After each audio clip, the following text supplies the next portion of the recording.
This week's Century Speaks theme is money. In this programme, Essex people talk about poverty, making ends meet, being out of work before the welfare benefits of today, and the modern material world. There's a description of being well off in the 1920s, and we hear about the arrival of the co-ops, hire purchase, and credit cards.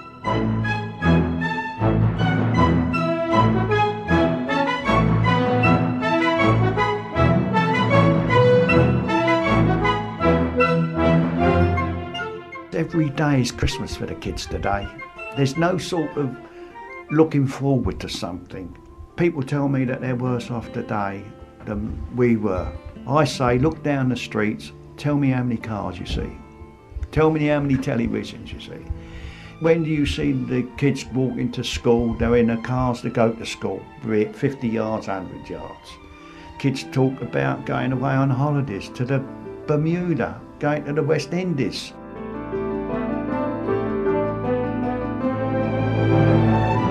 It was not uncommon for my father, on Saturday nights, he used to go up to Smithfield Market and come back with a straw bag full of meat, rounds of beef, legs of mutton, and it was a great treat for us. Very rarely one of us boys would be allowed to go with Dad up to the market. This was wonderful for us. I mean, going up there quite late, when they were sort of clearing out the market and all sorts of joints going for absolute peanuts because they didn't want it there over the weekend, you see. Cornflakes, although they used to come in waxed paper bags inside the carton, now they're plasticky. But the waxed paper bags used to have two uses after. You could always use it after you'd finished the cornflakes. It was always flattened out, folded up nicely, cut into perhaps smaller pieces, but used to wrap your sandwiches for school. And I suppose now the packaging just gets thrown away. People, they go out and buy greaseproof and cling film and things like that. People just didn't have the money to spend on frills, if you like, as they called them then. Oranges used to come wrapped in tissue paper. That was always saved. People used to use it for toilet paper. Particularly, I remember my Pridwell grandparents. Their toilet was at the bottom of the garden. And you were very privileged if you were given a toilet roll to take down to the toilet. The newspapers were cut into squares and put on a piece of string, and you used that. People are much, much better off now. You buy something from the shop and you just throw the packaging away. Makes for a lot of rubbish.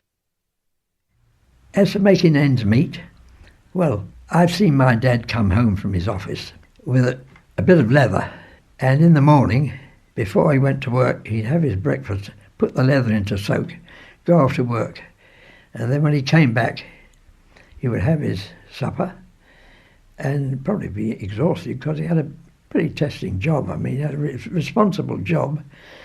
And when he'd had his supper, he'd get out a shoe last and sole a pair of our shoes or boots and even patch them up. But there was no question of hardship. I mean, it was accepted as a way of life there. I don't think I had many new clothes. I mean, most of them were handed down. And when mine were worn out and patched up, they used to come down to Austin, my younger brother, and that's how it used to go on. So, I mean, we had to make the most of what we got, but it didn't seem a sacrifice to us because everybody else was doing the same. Even later on, when I got married, and that was in 1938, my wife, or future wife as she was then, she was working in Holborn for a firm of insurance brokers, and the day before we got married, she resigned from her job and got an inscribed clock, and she never worked in gainful employment thereafter until towards the end of her life when the children were all grown up. In those days, if your wife had to go out to work after you got married, you didn't advertise this. I mean, it was something you didn't talk about, you see. Whereas now, of course, it's the accepted thing. I read in the Sunday papers what love lovers' tokens are. There's amulets and talismans, like a ring or a lucky star. It says that half a sovereign is a thing they use a lot, but sixpence is the only thing I got. Still, half a sixpence is better than half a penny, is better than half a farthing, is better than none. My neighbour next door, she's popped over the fence and gone through my back door, and she knew I always had, and we were that close, savings, and she'd sort of borrow some money, put a note in it, and then tell me when I came home, I was short, so I, borrowed shilling. Or we'd sort of say, well, if you owe me a tin of peas, if I give you a tin of beans and I'll give you 6 pence, well, then that counteracts it all. And that's how we used to go on. I mean, I've gone into another neighbour and, money was hard, short, and I had to go out somewhere. And to be honest, I hadn't got any decent tights. So I went into my neighbour and I thought, have you got any tights, Kat? Well, she said, only what I'm wearing. So I said, well, take them off and I'll borrow those. And that's how it was. But you wouldn't do that today. We were short of money when we were first married, so much so that we wanted to go to the pictures one night and we were short. So years ago, my mum, which she always made her own Christmas pudding, she used to put the they were silver then, in the Christmas puddings. And I think we were about 6 pence, 3 pence short. So I said, well, hang on. I said, I think I've got a Christmas pudding thing. So I went upstairs and I found this twopenny, remember the little silver ones, yeah? So I scrubbed it all off and we were able to go to the pictures. My father was drowned while he was serving in the Royal Navy. He was drowned in the Bay of Biscay. And my mother, then being a widow, had children to fetch up. And though she was getting a small pension from the Royal Navy, took a job in the Admiralty at Charing Cross, which meant that she would leave her home at 4:30 in the morning, walk to Dagenham Station or Upney Lane Station, and go to Charing Cross to start work at 6 o'clock as a cleaner, so that she could then come home by 9 o'clock, 9:30, to look after us, and she'd be at home all day. And then, unfortunately, she would have to leave at 4 o'clock in the afternoon to get back to Charing Cross. There were times sometimes when she was a widow, she used to always take us down to Canvey Island. And sometimes we'd sit on by Canvey Island on the sand and I'd say, oh, could you buy us ice cream, Mum? And my mum used to say, I'm sorry, I've got no money. If you can find any money, here's me purse.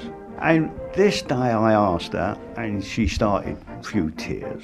And me and my young brother Jimmy, we found a Tizer bottle. It was Tizer lemonade in those days. If you took the bottle back, you got a penny. And it was like the little amusement arcade as well. And one of the games there, that if you pressed the button, the ball bearing would spin round, and if the ball bearing went into the cup, you got your penny back and the ball bearing back as well. God must have been in my favour that day, because I won 15 times on the trot. That's 1 and threepence in old English money. When I had my civvies on, I had a lot of care. I had a lot of worry and troubles everywhere. But now I've got no worry and troubles thrown away. I'm living like a millionaire and not a cent to pay.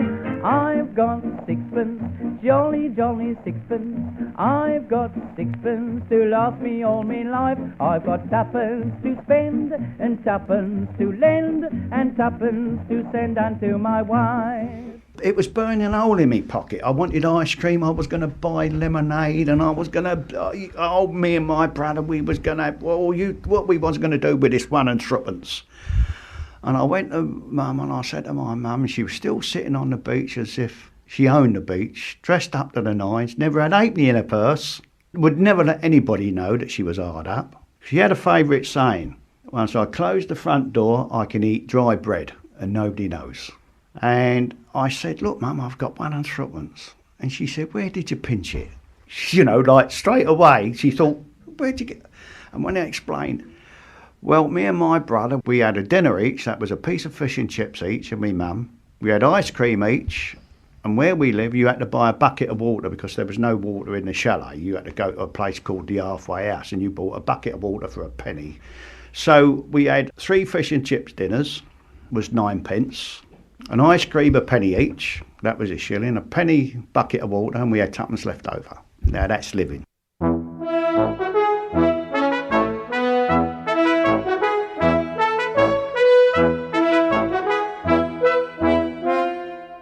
I was very fortunate. My parents were very comfortable. In a time of great poverty, we were really, I suppose, well off. Early in the First World War, my grandparents suggested that my parents joined them into one big house and that we all lived together. And my brother had 3 sisters, one brother who had already gone to war, and my grandparents. We all lived in this big Victorian house together. My father was a glass blower, and he was very good at it, and he earned very good money, so that he gave my mother more money for housekeeping than the majority of families had to live on. We were privileged because there wasn't many families that were able to do that. My sister and I, we used to go to a very nice shop where we bought our clothes. We always had beautiful clothes. I can remember walking down the street to Plaistow Station on a Sunday. We always went out Sundays. And there was a young woman standing at a gate. And she looked up and saw us, and she disappeared indoors. And as we walked down the street, so people came out of the house. And even as young as I was, I realised they'd come out to look at us. My father, of course, was smartly dressed. He had a navy blue serge suit, and my mother had a very nice coat and a hat on. So that we stood out, I suppose, at that time. The back of our house, there was a whole area of small houses where the families lived, and they had so many children. I think that is one of the biggest creators of poverty, because the wages were so low. My mother, she always had to make our clothes, because I said there was a lot of us. She used to do, all her own pickles and everything else. And I'm not a snob, but there were times when I had to go down to the baker's and ask if they got any stale bread or stale cakes. I used to stand outside the shop until there was nobody in there, so that I'd go in and ask for it.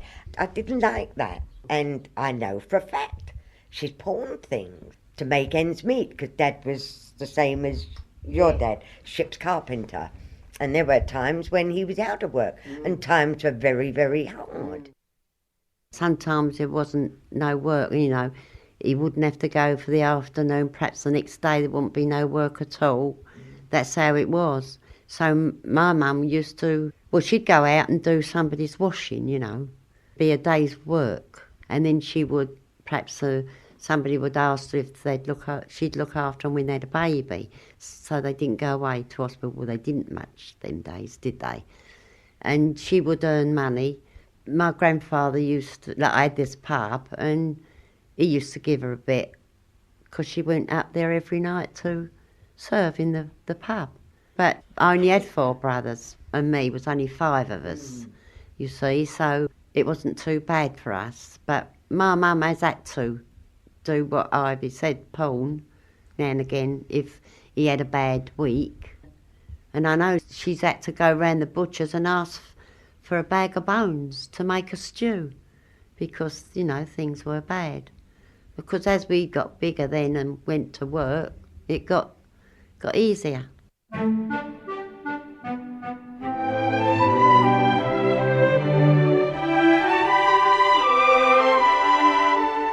My father, I said, was a glass blower, and in 1922-3, I'm not quite absolutely certain, his firm burnt down, so that all the people was out of work. Well, of course, there was no dole. But anyway, nobody worried. My father in particular didn't worry. He said, oh, when the firm's rebuilt, we'll all get our jobs back and we'll go on as usual. My father was very generous. Christmas time, there was always a big party, and there was always sometimes over 30 people would sit down to Christmas dinner. But then suddenly he found himself in the same position. And of course, there was no one to give him anything. And so I know for 1 year we lived on their jewellery, sold their jewellery. Some of it they pawned, and they pawned it for ridiculous amounts, thinking that they were going to, at the end of the year, they would pay the interest, they would be able to redeem it, instead of which it never happened. And they did, they lost everything. So it was a very hard time for us because we'd been used to a different kind of life. My father, he was out of work. It was just before the Second World War. His trade was a wall tiler, but the building trade was very poor, very bad. In 1939, he did everything to earn some money. By then there were 3 of us, 3 children, and another one on the way, and trying to pay a mortgage in those days with no income. You didn't get any dole money or very little. At one time he did window cleaning, but then my grandmother bought him a basket. It was a big square basket. He had all these white cloths, little tiny dishes, and he would go down to Lee Cockleshed's at the weekends and buy all the shellfish, cockles, mussels, whelks, shrimps, anything that was available, because it all had to be fresh. And he would come back to Rochford, and he would have cycled there and back, and he would go all round the houses selling shellfish. My father was, how can one put it, lazy. He didn't work. He didn't make any attempt to work. I mean, now he'd live off the state and he'd probably do very well and he'd get as much as he could and he knew how to do that. But I don't think it was as available as easily then as it is now. Because I think the authorities felt, well, as long as your wife and your daughter had a roof over their head, you could sleep in the gutter, as far as they were concerned. And invariably he did.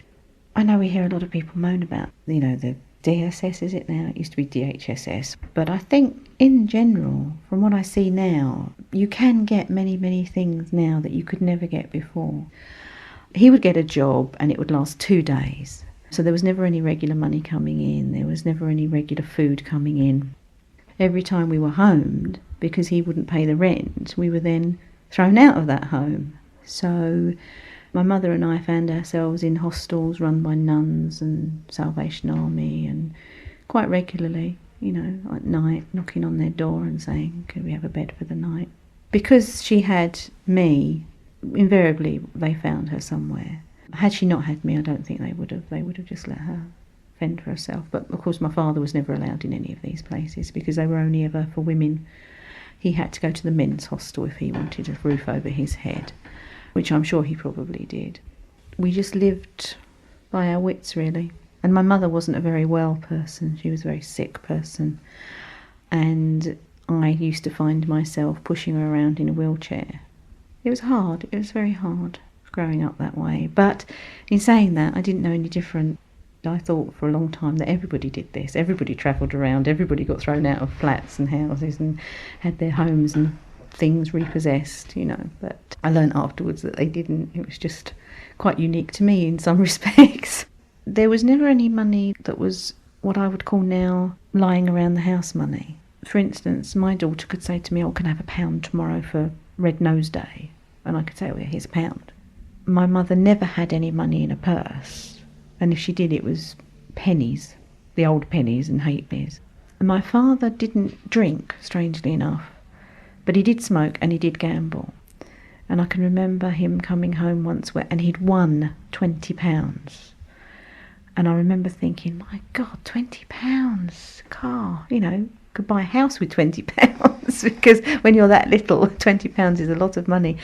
And I remember my mother rowing with him the next day because it had gone. And I used to sit and think, well, how can you lose £20? I genuinely thought he lost it. because I found out subsequently that he'd put another bet on and lost it all that way.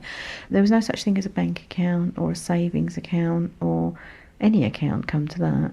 If the money was in and you saw it, within hours it was gone again. There was one neighbour who often used to give me threepence, a threepenny bit, and say, go and buy some chocolate. And I would dash to the shop with this threepenny bit in my hand and buy a flake. And the shopkeeper in the corner shop used to, I don't know whether he felt sorry for me, but occasionally he'd give me 2 flakes. So I'd pay for my 1 flake, and then he'd say, take that one for tomorrow. Also, we sometimes didn't have food. We didn't have food in the house, but even simple things like bread. And my mum would drag me round to the nuns, and we'd knock on their door, and she'd say, could you spare us some bread? And the nuns would cough up with this bread, but no butter. And I can remember one nun saying, you really mustn't keep doing this. You really mustn't keep doing this.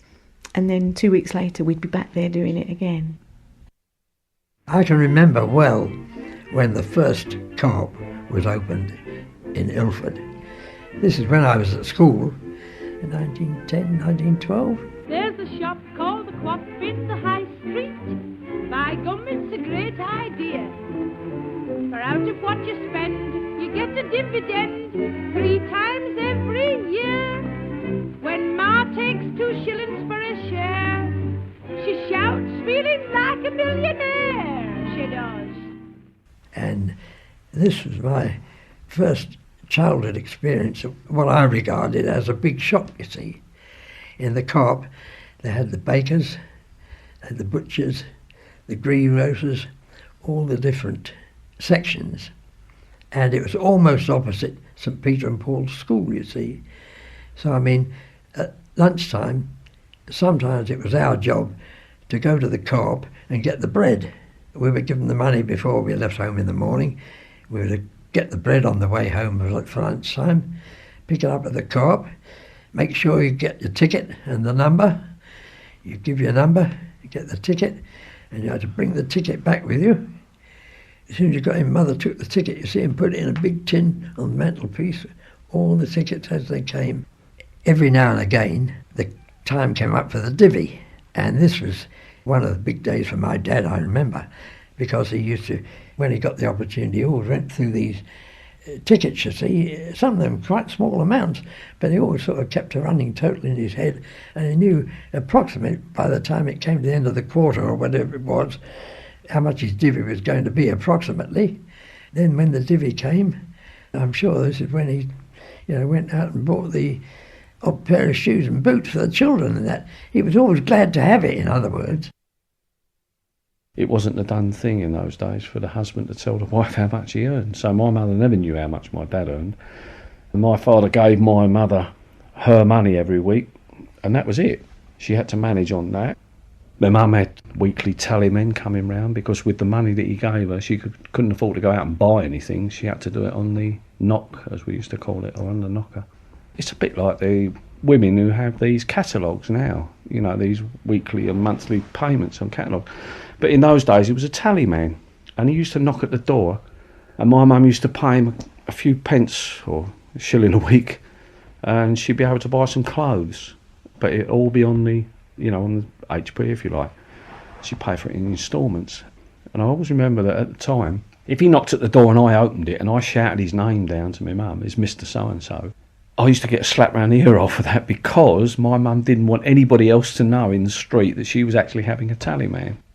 Then there was this system of provident checks, whereby you used to get an amount of money on a cheque, which you could then go and spend at any shop that accepted provident checks. You could buy clothes or whatever. And then she would pay that off weekly, out of her housekeeping money that my dad gave her. In my earliest days, I don't think there was ever any question of credit at all. When I got married, I hadn't got much money, but I must admit, some of my furniture I got on credit, but it was a new experience for me. I mean, you could see advertisements then for furniture and cars and things like that. You could buy them for credit then in 1938. Things were changing about that time, I think. I didn't feel at all comfortable about it because I'd always, all my life, I'd if I wanted something, I'd pay for it. And I think my parents did the same. I mean, they saved up and bought something. When we first got married, all of us lived in a very large house in East Ham, or Forest Gate. We lived upstairs and my aunt and uncle lived downstairs. My aunt and uncle moved out and there came available downstairs a bedroom. You couldn't exactly call it a kitchen, it was called a scullery in those days, a little tiny room which served as a kitchen, and a lounge. So we took that, my wife and I, and we never had any money. So initially we've got to furnish it. So we went and got a 3-piece suite on the HP, a G-plan dining table and sideboard. I think we had a bed on the HP. Everything was on the HP at the time, but I totted it up once and the whole thing was working out at something like £7 or £8 a month, which used to frighten the life out of me in those days. While we were paying for that over 2 years, we never had a fridge. So I went out and bought a fridge on the HP. And then all of a sudden there was this wonderful invention called a spin dryer came out. So I went and bought a spin dryer on the HP. And then I bought a radio on the HP. And then I had television, a rental television. And this was all in the space of about a year. Most people that I knew were buying something on the HP at one time or the other. My cousin got married about 18 months before us. Her and her husband actually told us where to go to get our furniture on the HP and who were doing the best terms. So it was fairly common when I first got married back in the 50s that people did HP. It wasn't a secret anymore, you know, let's face it. One of the big people was the Times Furnishing, and people used to go in there Saturdays with their card to pay their money, and there was no sort of shuffling through the door, secrecy or anything. I mean, it was an open thing then. And the big thing was G-plan furniture. Everybody had to have G-plan contemporary furniture. That was the thing in those days. Credit's very easy to come by and very hard to pay off. I know most of our friends live with £2,000 debts just on credit cards, and I find that frightening. It's always been fairly easy. I don't think credit cards themselves were as available as they are now. You know, I mean, it used to be your dads and middle-aged men who had credit cards. And I think when I was in my teens and just starting, I don't know anybody who had credit cards. I don't know anyone who had an overdraft. It just wasn't done, you know. You had your Saturday job and you paid your money into your building society account, and nobody had bank accounts much. I mean, bank accounts nowadays are the norm. It amazes me how many people have brand new cars, and I know that they have company cars and things now, but you don't see all the old bangers on the road. See, when I started out, one of my first car was this old Morris Minor. It was £80, and actually the suspension collapsed on in the end. But perhaps they're better built. Perhaps they just don't rust like they used to. Because when I was young, it was always the great thing, you know, you used to spot the new reg, the big I Am, you know, people with new cars were terribly wealthy. But I don't think that even is anymore, particularly, not to the same extent. Which, I mean, I guess that's why they're bringing out the 6 monthly new registrations, aren't they?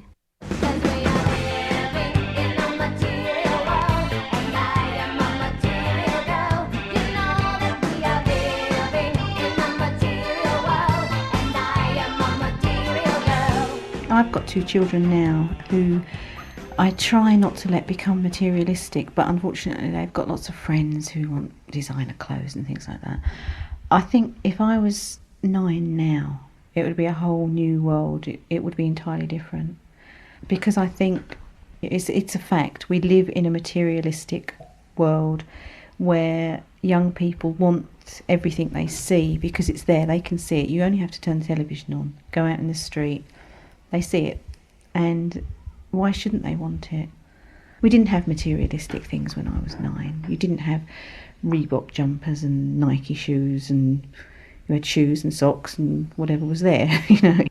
The kids now, I think they find that they've got to live up to something. They've got to have those shoes or they've got to have those jumpers, otherwise their friends who have got the money make their lives hell. A while ago, trainers used to get stolen. And I used to say, don't be silly, who'd want to steal a pair of smelly old trainers? And they said, it's not that, it's because they're Nike trainers or Reeboks or... And I found that quite amazing. Television's come on a long way.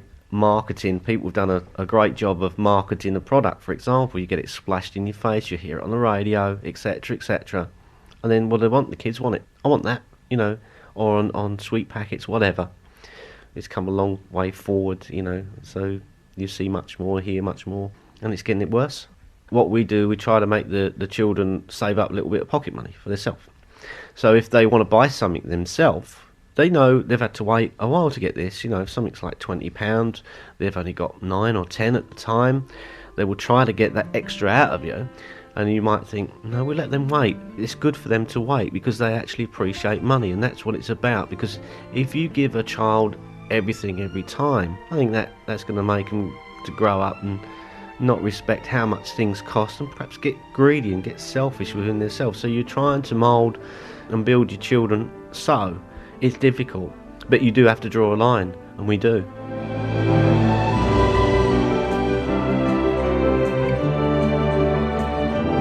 In part 11 of The Century Speaks, Making Ends Meet, you heard the voices of George Mooney, Ivy Roberts, Mary Lickfold, Felix Owen, Jean Wallace, Edith Hill, Marie Wright, Peter Harrison, Carolyn Higgs and Terry Burrows.